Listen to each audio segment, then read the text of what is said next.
Hi everyone, welcome in mix 2.0। आज हम लोग बात करेंगे बिहार BCE के बारे में। दोस्तों ये न्यू फॉर्म निकल के आया। अगर आप इसके इंतजार कर रहे हैं, B pharma, B nursing, BSc nursing, B Tech agriculture आप करना चाहते हैं, इसमें आप एडमिशन कराना चाहते हैं, तो दोस्तों ये सरकारी गवर्नमेंट कॉलेज आपको मिलता है यहाँ पे पढ़ाई करने के लिए।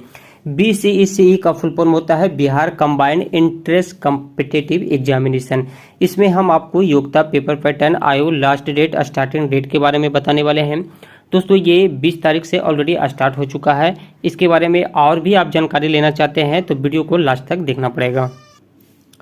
तो सबसे पहले हम इसमें बात करेंगे योग्यता क्वालिफिकेशन के बारे में। तो दोस्तों अगर आपने 12th पास कर रखा है या फिर आप इसमें अपेयर हैं तो इस फॉर्म को भर सकते हैं, लेकिन आपका सब्जेक्ट होना चाहिए फिजिक्स, केमिस्ट्री, बायोलॉजी या फिर फिजिक्स, केमिस्ट्री या मैथ।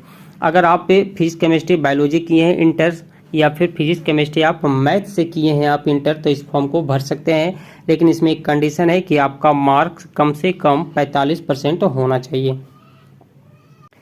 पेपर पैटर्न की अगर बात की जाए तो आपसे फिजिक्स, केमिस्ट्री, बायोलॉजी, मैथ पूछने वाला है। कुल प्रश्न 100 नंबर के रहने वाले हैं। फिजिक्स 100 नंबर के रहेगा, केमिस्ट्री भी आपका 100 नंबर, ये सारा क्वेश्चन 100 नंबर का पूछा जाएगा। अगर अंक की बात की जाए, टोटल मार्क्स की बात की जाए तो ये 400 का रहेगा। फिजिक्स, केमिस्ट्री, बायोलॉजी, मैथ ये सारा 400 का रहने वाला है, जिसमें आपको समय दिया जाएगा 90 मिनट का। यानी कि 90 मिनट में आपको सारा 100 क्वेश्चन सॉल्व करना पड़ेगा। 90 मिनट यानी कि 1.5 घंटा का समय दिया जाता है। आप आराम से सॉल्व कर सकते हैं क्योंकि सारा का सारा क्वेश्चन ऑब्जेक्टिव रहने वाला है, इसलिए आप सारा क्वेश्चन को आराम से सॉल्व कर सकते हैं। अगर नेगेटिव मार्क की बात की जाए तो क्या इसमें नेगेटिव मार्क रहेगा, यस या नो? तो दोस्तों इसमें बिल्कुल नेगेटिव मार्क रहने वाला है। अगर आपने गलत किया है क्वेश्चन तो प्रत्येक गलत उत्तर के लिए आपसे 1 नंबर काट लिया जाएगा। इसलिए आपको क्वेश्चन को थोड़ा सोच के सॉल्व करना पड़ेगा। अगर आप कंफर्म है, कंफ्यूजन में ये नहीं है कि आपको नहीं भी पता है, फिर भी आप वहाँ पे टिक लगा के चले आएँ, जिससे क्या होगा आपका नंबर कम सकता है, क्योंकि इसमें नेगेटिव है, इसलिए नंबर थोड़ा आपको लाना पड़ेगा इसमें ज़्यादा पास करने के लिए, इसलिए आपको सोच के बनाना है।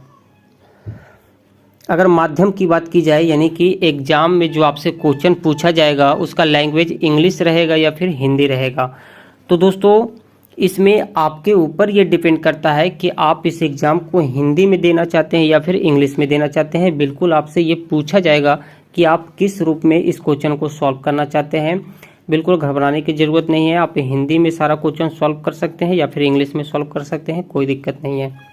इस एग्ज़ाम का सिलेबस, पाठ्यक्रम क्या रहने वाला है, ये भी आपको जानना बहुत इंपॉर्टेंट है, क्योंकि जब तक आप नहीं जानिएगा तो दोस्तों आपकी तैयारी अच्छी तरह से नहीं हो पाएगी। क्योंकि ये इंटर लेवल पे है तो ये इंटर से ही क्वेश्चन इसमें पूछे जाते हैं। आपसे 11th का सिलेबस और 12th का सिलेबस दोनों से मिला के क्वेश्चन बनाए जाते हैं। 100 नंबर 100 क्वेश्चन तैयार किए जाते हैं, फिजिक्स, केमिस्ट्री सभी का अलग अलग। तो दोस्तों ये आपको 11th और 12th दोनों को सिलेबस अच्छी तरह से पढ़ लेना है। एक बात और मैं आपको इम्पोर्टेंट बता देता हूं कि दोस्तों ये इसका जो सिलेबस का जो पैटर्न रहने वाला है NCERT पे बेस्ड रहेगा, क्योंकि ये सरकारी एक बुक होता है। NCERT का जितना भी पैटर्न होता है सारा सरकारी होता है और इससे अच्छे तरह से क्वेश्चन पूछे जाते हैं और इसी पे अच्छे क्वेश्चन इंपॉर्टेंट निकल के आते हैं, तो आपको इसी पे ज़्यादा फोकस करना है। फॉर्म स्टार्टिंग की बात की जाए तो दोस्तों ये 20 तारीख से स्टार्ट हो चुका है ये फॉर्म भरना। अगर आप चाहते हैं इस फॉर्म को भरने के लिए तो दोस्तों आपके पास कंप्यूटर है तो आप खुद से भी भर सकते हैं, या फिर आप साइबर में कंप्यूटर दुकान में जाके आप इस फॉर्म को भर सकते हैं। लास्ट डेट की बात की जाए तो ये 6 तारीख 6ठा महीना 2022 तक आप भर सकते हैं। इसमें बहुत ही कम समय दिया गया है। अगर आप फॉर्म को भरना चाहते हैं, इच्छुक हैं, तो आप जल्द से जल्द इस फॉर्म को भर दें, कलौजी का इंतज़ार न करें। एग्ज़ाम फ़ी की बात की जाए तो अगर आप SC ST कैंडिडेट हैं तो आपसे 500 रुपया लिया जाएगा। अगर आप OBC या फिर आप जनरल से आते हैं तो आपको तकरीबन 1000 के आसपास लगने वाला है। कुछ आगे पीछे हो सकता है, अगर दुकान में आप भर रहे हैं तो हो सकता है कुछ ज़्यादा पैसा लग जाए, लेकिन ये आपका फ़ी एक्चुअली में यही लगने वाला है। एज लिमिट की बात की जाए तो 31 दिसंबर 2022 तक आपका उम्र 17 वर्ष हो जाना चाहिए।